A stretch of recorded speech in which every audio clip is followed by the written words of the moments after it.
Today, I'm going to share 7 dividend growth stocks that just raised their dividend payment. Some of these are well-known, high-yield, reliable payers. Others are low-yield with very high growth rates. And some of them may be companies you've never heard of before. If you pay attention, you may very well come away with a new company to add to your long-term dividend growth stock portfolio. My name is Zach, this is Dividend Data, and you should leave a like and subscribe to the channel if you enjoy the video. Please sign up for my email newsletter so you can get these videos plus a bunch of other great content straight to your inbox. That includes my analysis on various stocks, plus breaking dividend increases and cuts as they happen. It's completely free to join, and the entire goal is just to make you a smarter investor. The link is in the description and pinned comment. The first dividend increase I'm going to discuss today is the Altria Group, ticker symbol MO. This is a stock I own in my portfolio, and it is my top high-yield dividend stock. They just announced a 4.1% increase to a quarterly dividend of $1.02 per share. This has not yet been fully reflected on my research tool dividenddata.com, but when it does, the dividend yield will now be near 8%. And when you account for the spin-out of Philip Morris International and the spin-out of Kraft Foods, the Altria Group has actually had 55 years of consecutive dividend increases. The 5-year compound annual growth rate of the dividend is 4.14%. And despite the high yield, it is sustainable at a payout ratio based on free cash flow of 74.57%.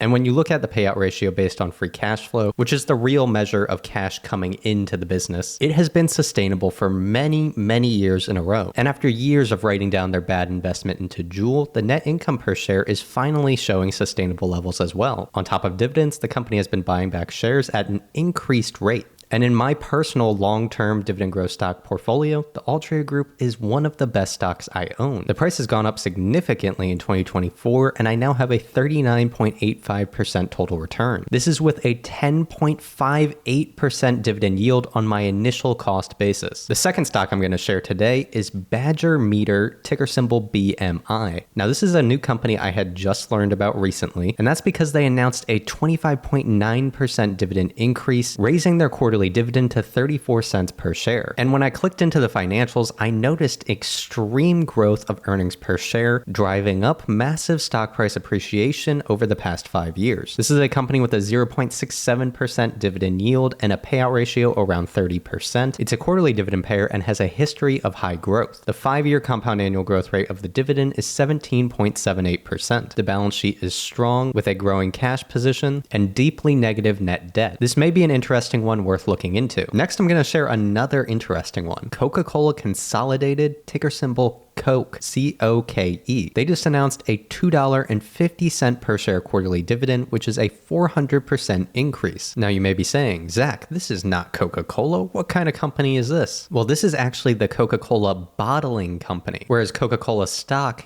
ticker symbol KO, is the beverage company, and the bottling company has actually had fantastic performance over the past 5 years. So much so that it makes me think I need to do much more of a deep dive into this. Earnings per share have exploded. The stock price has boomed up over 300% in the past 5 years. Unlike the actual Coca-Cola company though, this is not a dividend aristocrat or dividend king where they reliably increase their dividend payment on an annual basis. Instead, Coke stock has a more variable dividend payment with large special dividends occasionally. This $2.50 dividend, though, is notably not a special dividend and is instead an increase to their quarterly dividend payment. That makes their annualized dividend $10 per share or a 0.74% dividend yield. And by the way, this is still about a 10% payout ratio. So this company generates a lot of cash flow. I should also add that when they announced this dividend increase, they also approved a $1 billion share repurchase program. Comment below if you want me to do a full stock analysis on Coca-Cola Consolidated. The fourth stock I'm going to share today is H&R Block, ticker symbol HRB. They just announced a 17.2% dividend increase, raising their quarterly dividend to $0.375 per share. If you live in the United States, you've likely heard of H&R Block as they are big in tax preparation, and although they've had good performance as of late, I'm a little bit worried about their long-term return buying at current prices. H&R Block has a 2.36% dividend yield. The dividend is very sustainable at a 32% EPS-based payout ratio and 23% free cash flow-based dividend-based payout ratio. The 5-year compound annual growth rate of the dividend is 7.6%, and this rate of growth has been increasing, with the most recent dividend being a 17.19% increase and the one prior being 10.34% increase. It should also be noted that they buy back a massive amount of stock. In fiscal 2023, they nearly bought back 10% of their shares outstanding, and in the prior year, 9.19%. If you analyze a lot of stocks, you know that's absurd numbers. And those stock buybacks are where a lot of the return for H&R Block is coming from, because raw free cash flow has not grown at all since 2018. It has stayed flat at $750 million. However, free cash flow per share has grown during that time. This is a similar story with net income per share. And although I have not done a deep dive into H&R Block stock, it seems like Intuit is a much better investment in this space. Stock number 5 is Nordson, ticker symbol NDSN. They just announced a 14.7% increase, raising their quarterly dividend to 78 cents per share. This is a dividend aristocrat that consistently raises their dividend on an annual basis. It has seen reliable stock price growth along with a rise in earnings per share. They pay a 1.22% dividend yield. The payout ratio is around 30% based on EPS and 25% based on free cash flow, which is very sustainable. The 5-year compound annual growth rate of the dividend is 15.47%, which is very high growth, and it is currently trading 5% below the consensus price target among Wall Street analysts. Stock number 6 is a company I had not heard of, Primerica, ticker symbol PRI. They just announced a 20% dividend increase, which raised their quarterly dividend payment to 90 cents per share. This is a life insurance company which has seen pretty reliable growth. The dividend grows on an annual basis with a 1.38% starting dividend yield. The payout ratio is very sustainable at 15%. The 5-year compound annual growth rate of the dividend is 21.49%, which is very high. And again, it's super sustainable, so there seems to be lots of room for dividend growth. And if you're a dividend growth investor, then this would be a very interesting one to look at. So they just announced this 20% increase, but only 2 quarters ago, they announced a 15.38% increase. And if I'm just doing some rough math here, with a $3.60 annual dividend forward looking,